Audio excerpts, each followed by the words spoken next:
네. 하나님 말씀 누가복음 1장 26절에서 38절 찾으신 줄로 알고 저와 여러분들이 한 절씩 교독합니다. 제가 먼저 읽습니다. 여섯째 달에 천사 가브리엘이 하나님의 보내심을 받아 갈릴리 나사렛이란 동네에 가서 요셉이라 하는 사람과 약혼한 처녀에게 이르되 그 처녀의 이름은 마리아라. 그에게 들어가 이르되 은혜를 받은 자여 평안할지어다 주께서 너와 함께 하시도다 하니 처녀가 그 말을 듣고 놀라 이런 인사가 어찌 있는가 생각하며 천사가 이르되 마리아여 무서워하지 말라 내가 하나님께 은혜를 입었느니라. 보라 내가 인하여 아들을 낳았더니 그 이름을 예수라 하라. 그가 큰 자가 되고 지극히 높으신 이의 아들이라 일컬어질 것이요 주 하나님께서 그 조상 다윗의 왕위를 그에게 주시리니 영원히 야곱 집을 왕으로 다스릴 것이며 그 나라가 무궁하리라. 마리아가 천사에게 말하되 나는 남자를 알지 못하니 어찌 이 일이 있으리이까. 천사가 대답하여 이르되 성령이 내게 임하시고 지극히 높으신 이의 능력이 너를 덮으시리니 이러므로 나실 바 거룩한 이는 하나님의 아들이라 일컬어지리라. 보라 내 친족 엘리사벳도 늙어서 아들을 배웠느니라. 본래 임신하지 못한다고 알려진 이가 이미 6달이 되었나니 그저 하나님의 모든 말씀은 끝나지 못하심이니라. 같이 읽습니다. 마리아가 이르되 주의 여종이오니 말씀대로 내게 이루어지이다 하매 천사가 떠나가니라. 아멘. 아직 성탄절이 날짜로는 아직 오지 않았지만 여러분들 아시다시피 성탄절 날짜라는 게 별로 그렇게 중요하지 않다는 것 여러분 아시죠? 그렇게 또 정확한 것도 아니고 지난주에 우리가 세례 요한의 이야기를 함께 살펴보면서 성탄절 이전에 전통적으로 교회는 대림절이라는 그 기간을 지켜왔는데 그 대림절이라는 게 뭐냐 하면 예수님이 그날 당일날 딱 태어나신 것, 물론 그 당시에 살았던 사람들에게 있어서는 예수라는 아기가 태어났는지 안 태어났는지도 기억하지 못하지만 그 이후에 2000년이 흘러오면서 하나님을 믿는 그리스도인들과 교회는 예수님의 탄생이라는 게 너무 큰 감격이고 너무 큰 은혜고 기대하지 못했던 구원의 소식이라는 걸 알기 때문에 그냥 그날 당일 하루 오늘 성탄절이다. 예수님 태어나셨다. 그렇게 지낼 수 없다. 그러니까 예수님이 태어나신 출생을 미리 기억하면서 어떻게 예수님을 맞을까? 어떻게 예수님을 바라볼까? 그래서 그것은 단순히 예수님의 첫 탄생인 성탄절 하나만의 이야기가 아니라 이제 예수님 다시 오실 거 아닙니까? 그렇죠? 우리 분명히 믿죠? 예수님 다시 오시는 그 재림의 날까지도 이 성탄절 안에 포함해서 예수님의 오심 그리고 다시 오심 기다립니다 라고 하는 그런 마음으로 이 대림절을 지키는 겁니다. 그래서 그러면 대림절을 예수님의 오심을 바라보며 기대했던 사람들이 어떤 사람들이 있을까? 성경을 통해서 찾아보니 가장 먼저 확인되는 사람이 당연히 세례 요한인 거죠. 세례 요한은 성경에 이미 기록되기를 이 사람은 예수님 준비하는 사람이다. 예수님 오기를 준비하는 사람이다. 그 사람은 그 생애 자체가 그렇게 결정되어 있었어요. 그래서 우리가 지난주에 세례 요한을 살펴봤던 거고, 자 이제 우리 예수님의 오심을 준비하고 예비한 사람을 생각한다면 또 그 다음 우리가 떠올릴 수 있는 사람이 누굴까요? 누굴까요? 예수님의 오심을 준비할 수밖에 없었던 사람. 할 수밖에 없었던 사람. 누구죠? 예수님의 엄마지요. 그렇잖아요. 예수님의 엄마, 예수님의 아빠, 예수님의 모친, 예수님의 부친, 부모는 예수님의 오심을 미리 준비하지 않을 수 없어요. 그렇죠? 우리 여러분들 여기 지금 저하고 우리 병원장님만 남자고 주로 이제 여자분들이 여기 많이 있으시지만 여러분들 임신이 되면 아이를 준비하잖아요. 낳을 때까지. 준비하게 돼요. 그리고 그 준비의 과정은 이미 아이가 출생한 것거나 한 것과 비견될 수 있을 만큼 철저한 준비로 된다는 것을 우리가 생각할 때 사실 우리가 이제 예수님의 부모에 대해서는 우리 개신교는 약간 좀 너무 경시하는 경향이 있습니다. 예수님의 모친인 마리아와 그 부친인 요셉에 대해서 우리 개신교는 약간 좀 경시하는 부분이 있어요. 사람을 숭배하면 안 된다. 뭐 이런 그 생각들이 있기 때문에 물론 지나치게 카톨릭이 모친 마리아를 하나님의 어머니라는 이름으로 그렇게 너무 경배하는 것 같은 모습이 그다지 이렇게 좋은 것은 아닙니다만 그렇다고 해도 이 육신의 부모가 예수님의 탄생 속에서 준비했던 그리고 그것을 통해서 우리가 배워야 될 교훈은 결코 가볍지 않습니다. 그래서 오늘은 예수님의 오심을 우리가 어떻게 준비할까 이 부모들의 모습을 통해서 우리가 한번 살펴보고 깊이 생각해 봤으면 좋겠습니다. 오늘 우리가 방금 읽은 누가복음 1장의 말씀은 어머니, 모친에 대한 이야기입니다. 그렇습니다. 이 이야기의 시작은 갈릴리 나사렛이라는 동네에 요셉과 약혼한 마리아에게라고 하는 어떤 그 사건의 그 배경이 이렇게 나와 있습니다. 나사렛이라는 그 동네에 요셉과 약혼한 마리아라는 처녀. 여러분 이 약혼녀라는 것은 지금도 이제 결혼하기 전에 약혼을 많이 합니다만 이스라엘에게 있어서의 약혼은요 아직 동침만 안 했을 뿐이지 사실은 법적으로는 이미 부부입니다. 어디서도 손색이 없는 이미 부부입니다. 다만 아직 살림을 합치지 않았기 때문에 동침은 하지 않았습니다. 그러나 어디 가서도 이미 법적인 부부입니다. 그런 이스라엘에게 있어서의 약혼녀의 의미를 생각할 때 그럴 때 마리아에게 천사가 나타났다. 그래서 우리가 알다시피 가브리엘이라고 하는 천사가 나타나서 이렇게 말합니다. 은총을 가득히 받은 자요. 하나님의 복을 많이 받은 자요. 주님께서 너와 함께 계신다. 여러분, 우리라고 생각해 봅시다. 이 시간 우리라고 생각합시다. 천사가 나타났다. 천사가 나타나서 은총을 많이 받은 자요. 기뻐하여라. 주님께서 너와 함께 하시다. 라는 그 말을 들으면 일단 어떻겠어요? 깜짝 놀라겠죠. 천사가 나에게 나타나 그리고 나에게 복을 빌면서 함께 하신다. 깜짝 놀라죠. 그러니까 마리아도 이렇게 반응합니다. 아니 무슨 인사가 이래? 아니 이게 무슨 말인가? 하면서 깜짝 놀랍니다. 천사가 무서워하지 마라.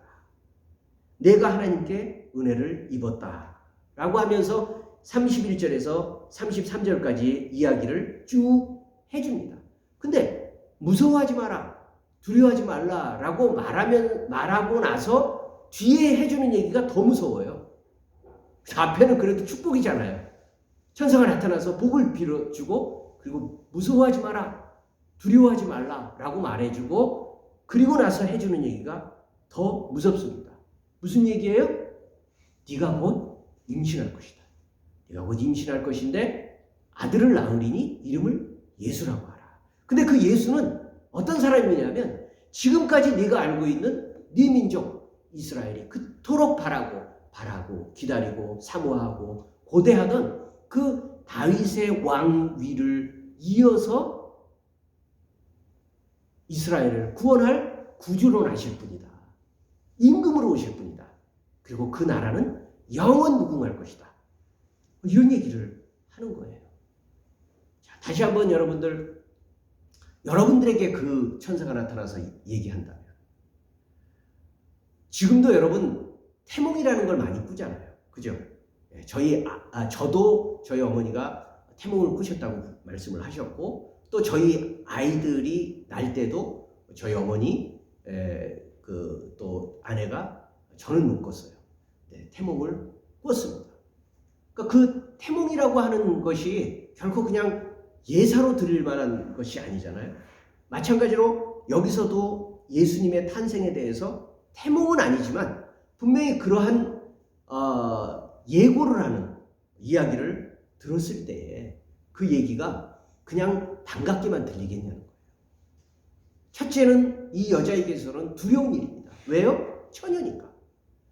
아니 처녀가 아이를 뵌다는 것은 아까 말씀드렸듯이 이미 법적으로 부부라니까요. 동침만 안 했을 뿐이지 사람들은 다 알아요. 저 마리아는 저 멀리 건너편 마을에 사는 요셉과 정혼한 사이다. 유부녀예요. 그런데 동침을 안 한다는 걸 알아요.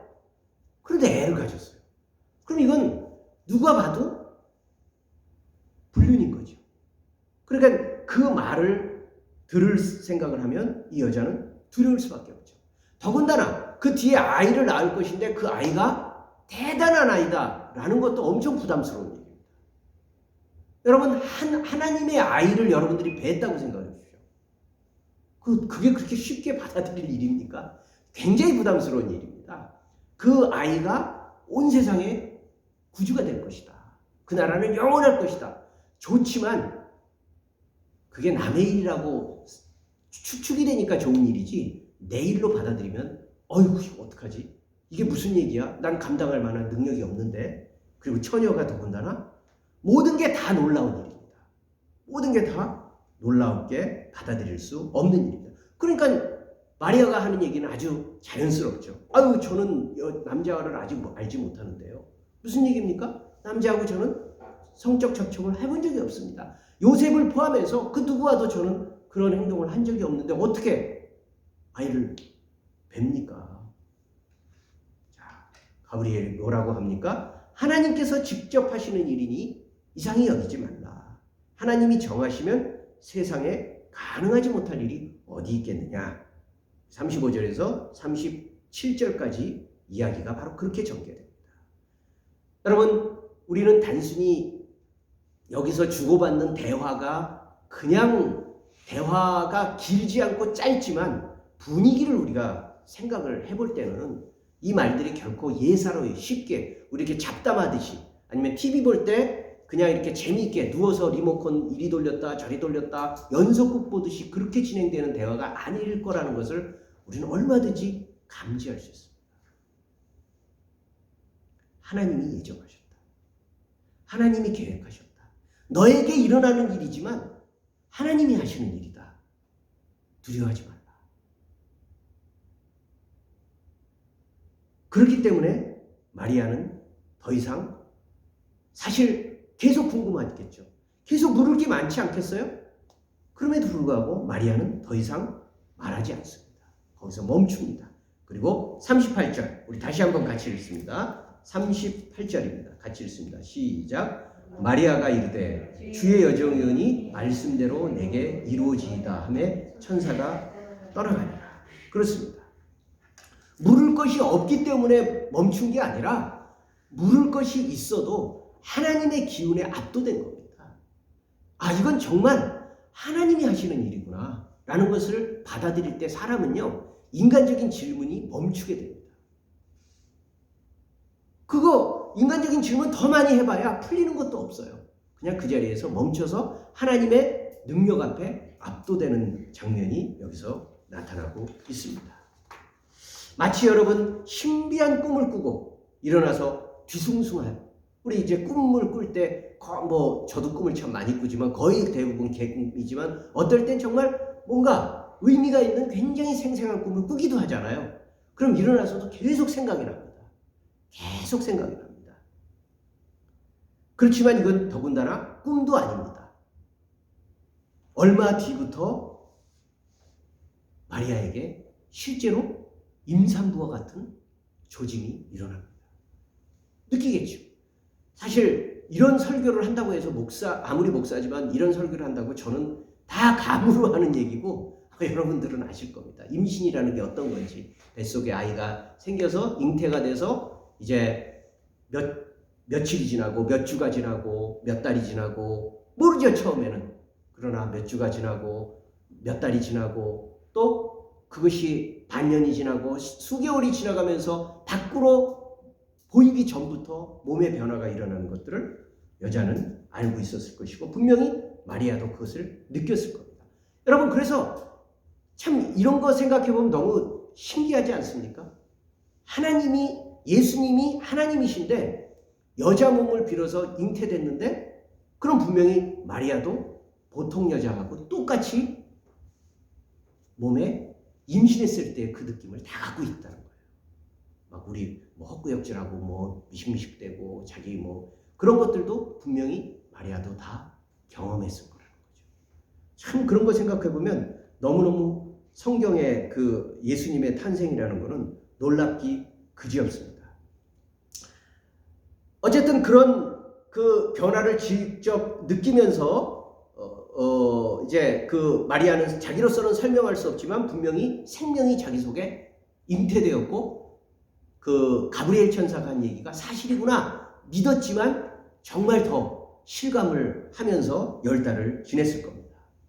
여러분 생각해 보면 이것은 예수님 탄생의 탄생 신비뿐만 아니라 비교해 보면 우리의 거듭남도 이와 똑같습니다.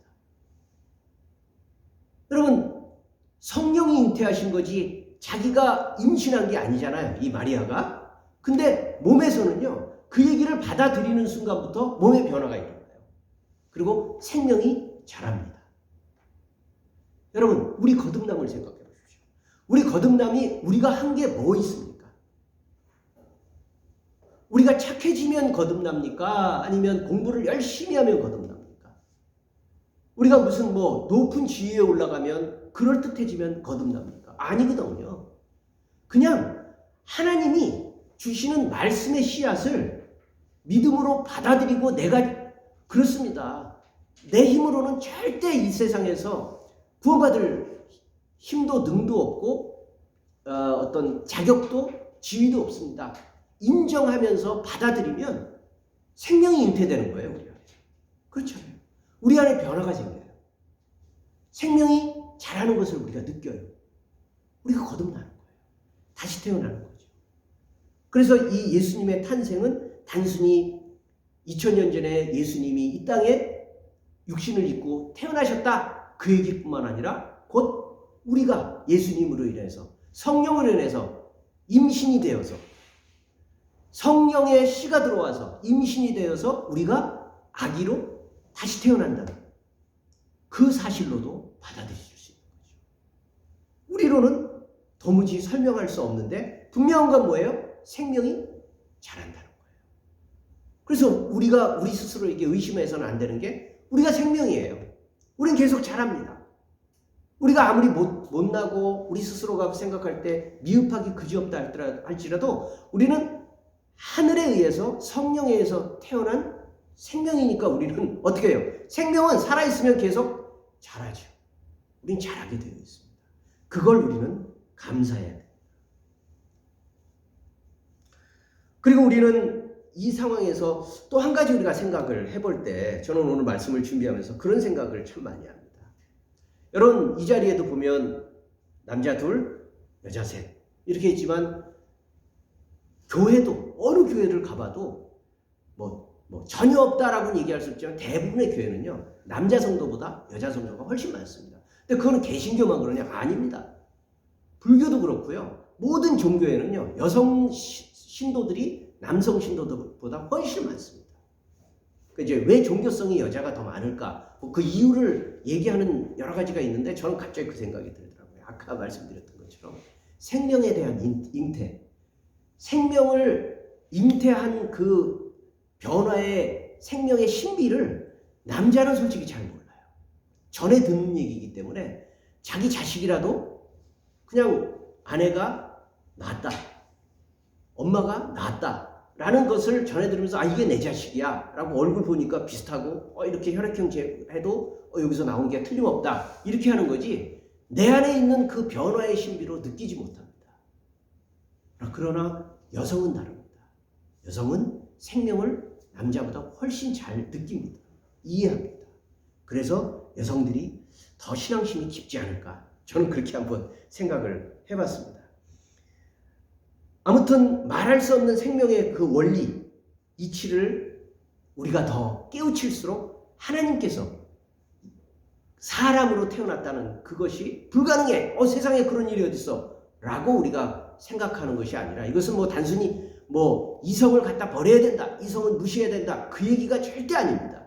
그게 아니라 하나님이 일으키시는 그 일은 우리가 인간적인 판단과 생각을 훨씬 뛰어넘는 것이다 라는 것을 우리는 자연스럽게 받아들일 수 있는 것입니다. 여러분 그러나 마리아, 엄마로서의 마리아의 역할은 우리가 잘 알다시피 여기서 끝난 게 아니라 그게 시작일 뿐입니다.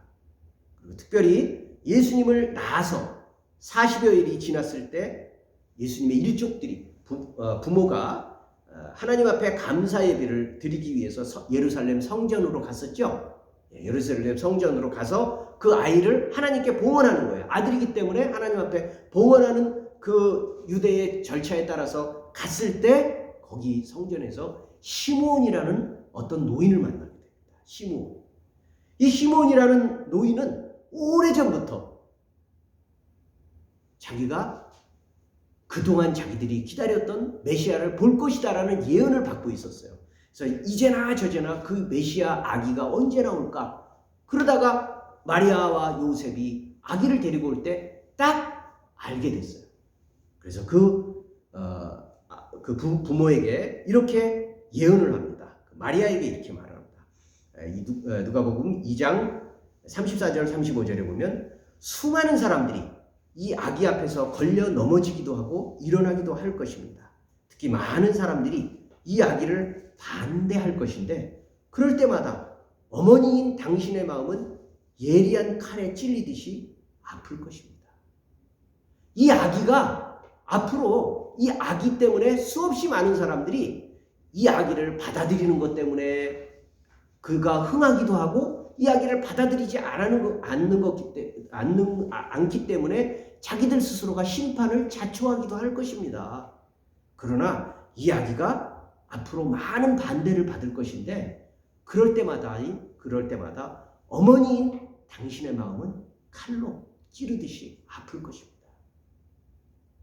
여러분, 이게 도대체 아기 앞에 두고 축복을 하는 겁니까? 저주를 하는 겁니까?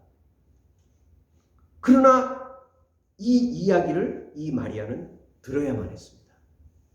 이 아기가 하나님이 예비하시고 하나님의 복으로 오신 구원자이지만 그럼에도 불구하고 이 아이 자신에게도 또 이 아이를 길러내는 나의 입장에서도 그것이 순탄치 않겠구나라는 것을 이 마리아는 이때부터 마음속에 기억했을 것입니다. 그리고 실제로 마리아의 앞으로의 인생은 어떻게 돼요? 계속 그렇게 아들인 예수로 인해서 힘겨워하죠. 그리고 마침내 자기 눈으로 자기 아들이 십자가에 못 박혀 죽게 되는 그 현장까지도 끝끝내 함께 목격하게 되는 아픔을 겪게 되죠. 자, 여러분, 그때마다 마리아는 어떤 마음을 가졌을까요? 방금 읽었듯이 주의 여정이오니 말씀대로 내게 이루어지이다. 그래, 내가 하나님이 일으키시는 일이라는 것을 믿고 고백한 대로 내가 지금 힘들지만 어렵지만 하나님이 하시는 일입니다 라고 거듭거듭 새겼을 것입니다. 이게 바로 마리아가 예수님, 바로 하나님이 사람으로 오신 그 놀라운 일 속에 모친으로 하신 일이라고 할 수 있을 것입니다. 자, 그 다음에 우리가 이제 부친을 살펴보려고 합니다. 마태복음을 한번 찾아보십시오.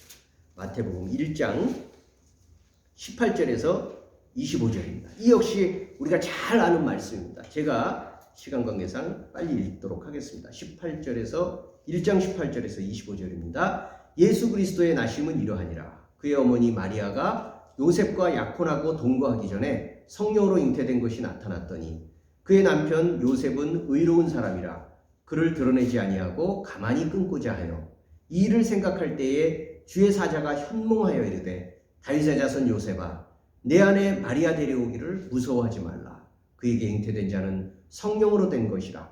아들을 낳으리니 이름을 예수라 하라. 이는 그가 자기 백성을 그들의 죄에서 구원할 자이심이라 하니라. 이 모든 일이 된 것은 주께서 선지자로 하신 말씀을 이루려 하심이니 이르시되 보라 처녀가 잉태하여 아들을 낳을 것이요 그의 이름은 임마누엘이라 하리라 하셨으니 이를 번역한즉 하나님이 우리와 함께 계시다 함이라.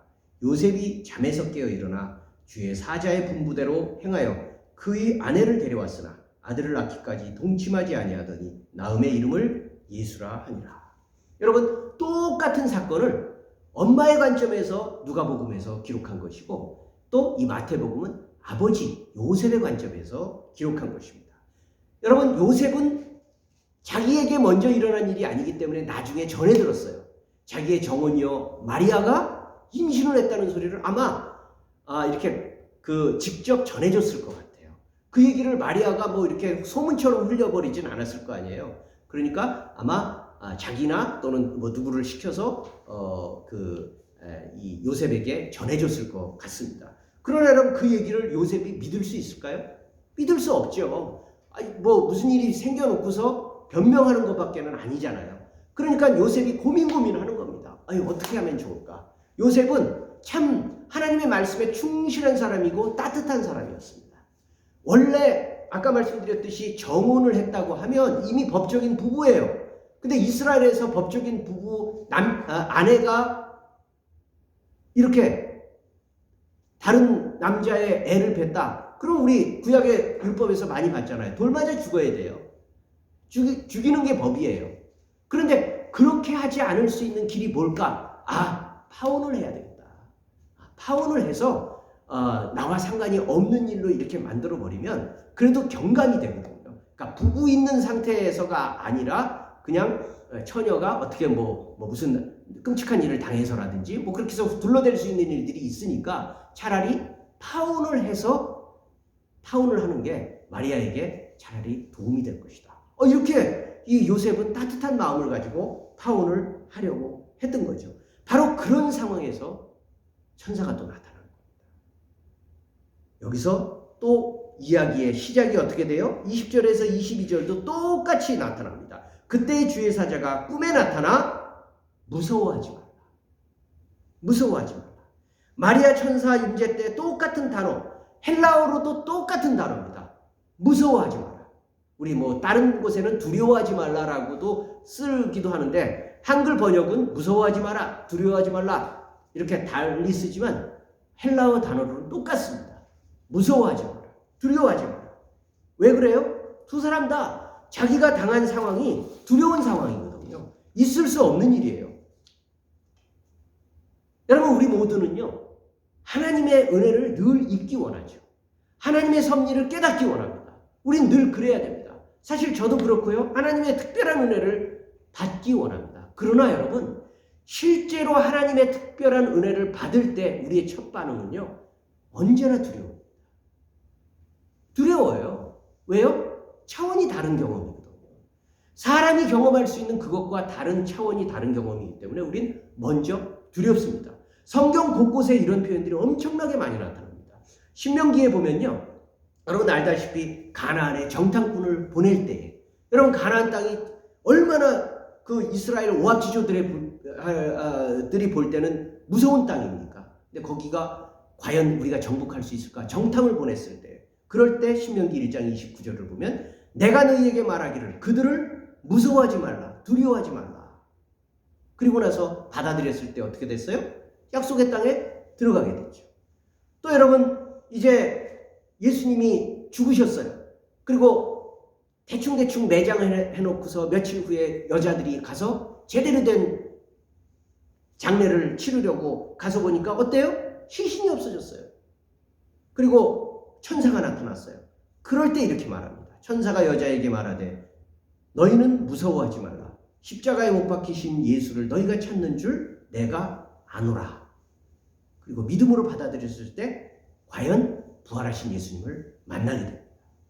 또 여러분 이 바로 예수님의 탄생과 아주 직결되어 있었던 제사장인 사가랴라는 사람이 자기의 관례에 따라서 분향단에서 제사를 드리려고 준비하고 있을 때 느닷없이 천사가 또 나타났어요. 얼마나 놀라겠습니까? 혼자만 들어가서 분향하게 되는 그곳에 천사가 나타났어요.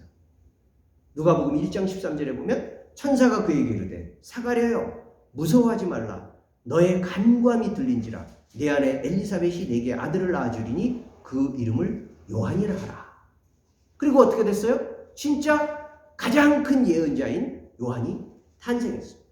여러분 이처럼 하나님이 우리에게 특별한 은혜를 주실 때 우리에겐 당장은요 기쁨이 먼저 임하지 않습니다. 감사함, 평안함, 행복함 이게 먼저 임하지 않습니다. 하나님이 특별하게 나타나실 때는요 먼저 두렵습니다. 왜요? 차원이 다르기 때문에. 우린 피조물이잖아요. 피조물이 하나님을 만날 때는요, 먼저 두렵습니다. 그래서 우리가 회개도 기피하게 되고요. 하나님에 대한 두려움 속에서 하나님께 가까이 나가게 됩니다. 그리고 나서 제대로 수용했을 때 기쁨과 감사와 찬양과 경배가 일어나는 거죠. 그럼에도 불구하고 인간적인 두려움을 넘어서 믿음으로 수용할 때 결국은 놀라운 은혜임을 깨닫게 됩니다. 그렇기 때문에 그것이 정말로 하나님으로부터 오는 게 틀림없다면 우리에게 필요한 것은 이해가 아니라 내가 얼마나 더 그것을 잘 이해할까? 내가 그걸 얼마나 더 잘 설명할 수 있을까? 그것이 아니라 믿음입니다. 받아들이는 믿음. 수용하는 거죠. 그래서 여러분, 우리에게 언제나 필요한 것은 먼저 믿음입니다. 하나님의 일이 나타날 때 우리에게 자세는 믿음입니다.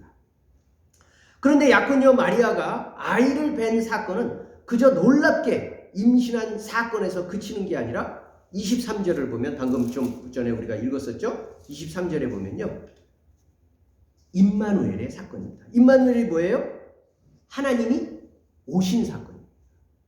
하나님이 죄로 무너진 세상, 그리고 죄에 찌들어 사는 세상, 그리고 약함을 벗어날 수 없는 우리에게 하나님이 오셔서 구원하시는 사건이 임마누엘입니다. 그냥 말이 좋으라고 듣기 좋으라고 임마누엘이 아니라 하나님이 구원자로 오셨다는 겁니다. 이 엄청난 사건을 제정신으로 수용할 수 있는 사람이 어디 있겠습니까? 요셉도 마찬가지입니다. 그것은 요셉이 이해를 해서 받아들인 것이 아니라 아까 마리아와 똑같이 하나님의 임재를 분명히 경험했기 때문에 그런 상황에서 수용하게 되는 것입니다. 하나님의 말씀과 약속을 사실로 받아들인 이후에 놀랍게도 요셉은 두말 없이 순종하게 됩니다. 우리 조금 전에 읽었었던 말씀처럼 이 요셉은 그 순종을 그 말씀을 받아들인 것을 순종으로 표현합니다. 어떻게 해요? 잠에 깨어서 일어나 사자의 분부대로 행하여 어떻게 해요? 아내를 데려옵니다. 좀 전에만 하더라도 이 여자가 무슨 부정한 일을 행했구나. 빨리 끊고 그게 나한테도 저 여자한테도 도움이 될 것이다. 그렇게 생각했던 이 요셉이 이 천사의 말을 사실로 받아들이고 즉각 그 자리에서 일어나서 아내를 데리고 오고 나서도 아들을 낳기까지 동침하지 않고 그 아이의 이름을 예고한 대로 예수라고 이름을 붙이는 모습이 나타납니다.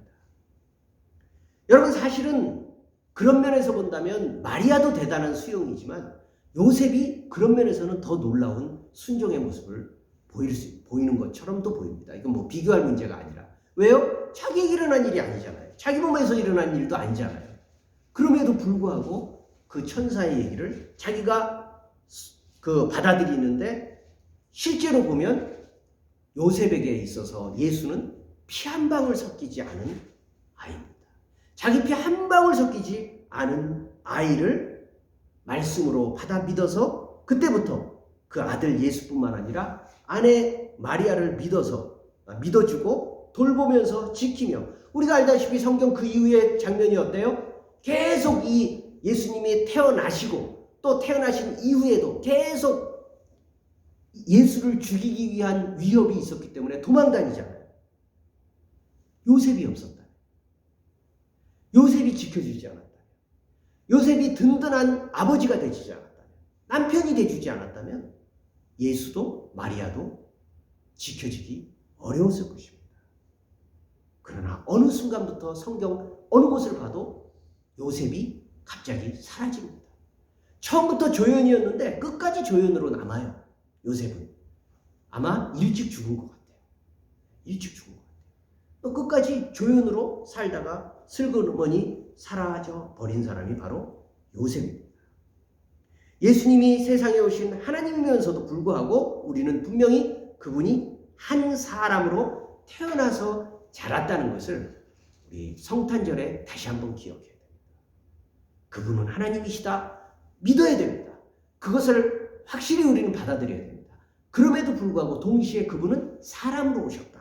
우리는 동시에 그것을 믿어야 됩니다. 그럴 때 예수님은 자라면서 평범한 아기처럼, 평범한 아이들처럼 자라면서 계속 인격이 자랐을 것이고 몸이 자라고, 누가복음에 그 표현이 나와요. 예수가 시간이 가면서 더 몸도 자라고 마음도 또 영혼도 자랐다. 그런 표현이 나오듯이 이 인격이 점점 자랐을 것입니다.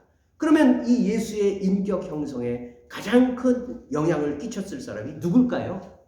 보나마나 할 것 없이 모친 마리아와 아버지 요셉이었을 것입니다.